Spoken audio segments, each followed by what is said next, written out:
Well, these videos I'm making are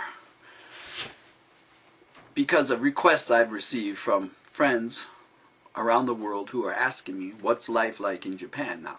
It's been almost a year since the Fukushima Daiichi disaster, the biggest radiation nuclear disaster that's ever hit this planet.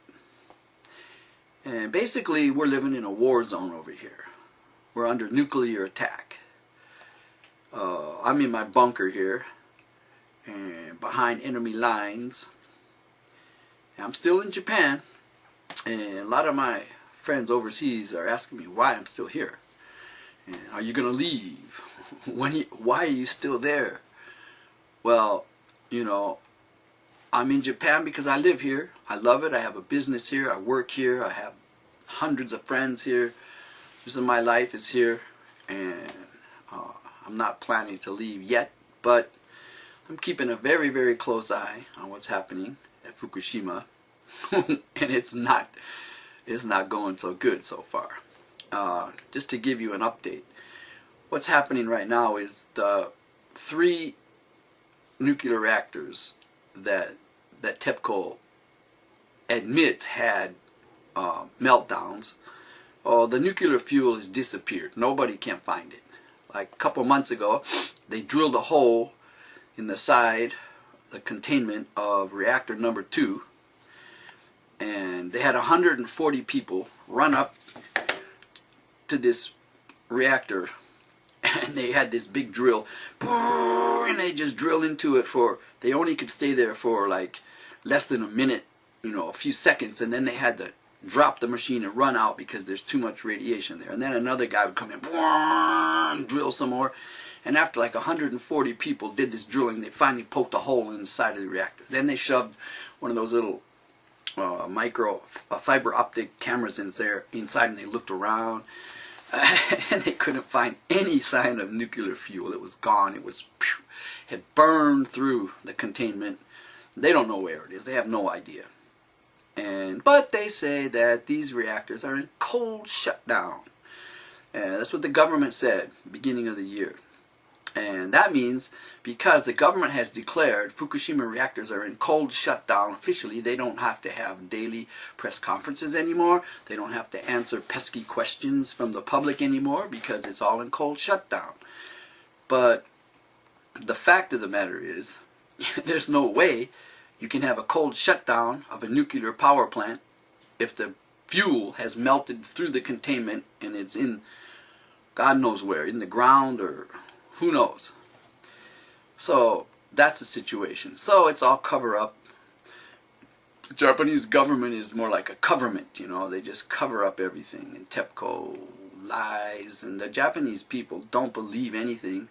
I have hundreds of friends in Japan because of my line of work, the business I'm in over here. I meet Japanese people almost every day. I go out and talk to people.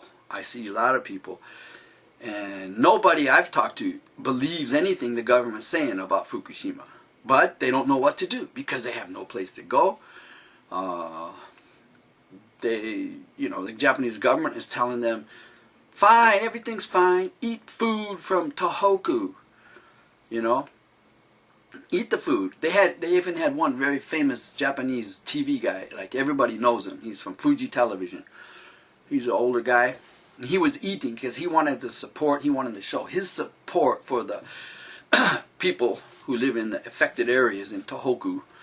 And so he was eating food from Fukushima on his TV show. He had a morning TV show and a breakfast show, and they'd be eating. He'd have all these pretty girls around him, and he'd be eating different kinds of food from the area up there. And he did that for like 6 months. Then he came down with acute leukemia, and he's in the hospital getting treated for leukemia. And he was eating this food because he wanted people to believe that it was safe.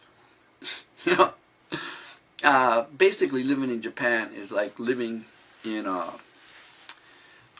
bad dream in a way, But the part of Japan I'm in right now is far enough away from the Fukushima disaster that we're not immediately affected by high levels of radiation here.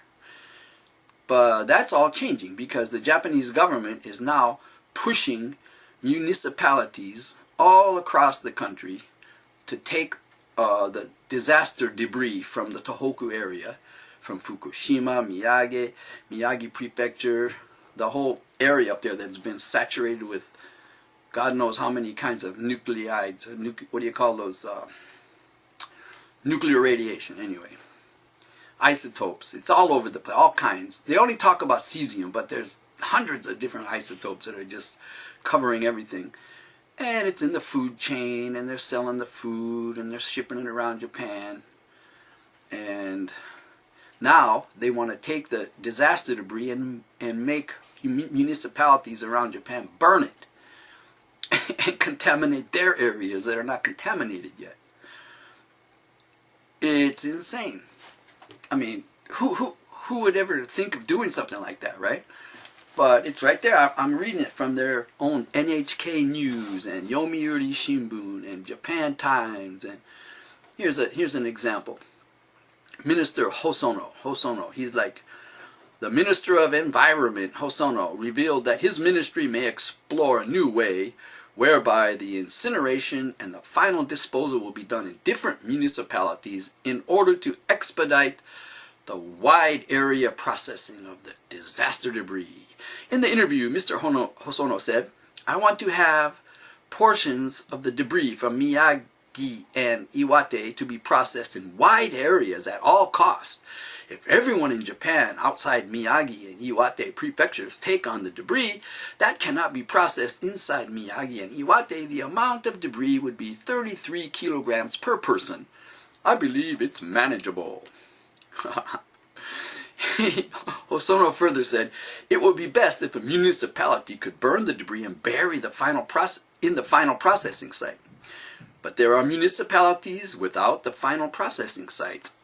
So in such cases, we would like to come up with a system to take the ashes to a final processing site in other municipalities, indicating the Ministry of the Environment may explore a new way whereby the incineration and the final disposal will be done in different municipalities."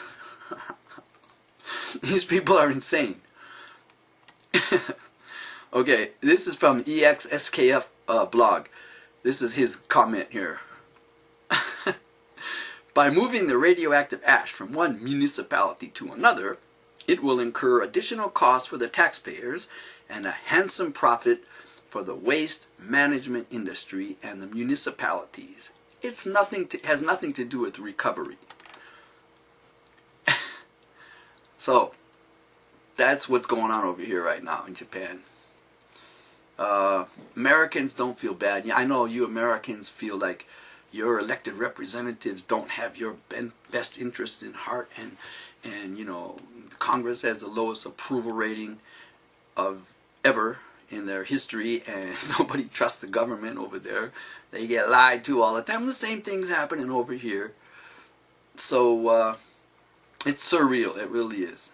It's nuts. But the radiation is not staying in Japan. It's going all over the planet, this Fukushima radiation. Japan has 54 nuclear plants, and only 4 of them are operating at the moment, and they're going to be shut down soon. The Japanese they're very slow to wake up, and they're slow to get angry, but they are not going to take this lying down. Things are going to change over here. I can feel it brewing under the surface. Anyway, that's my little update for now. I'll be back soon again with more information. See you.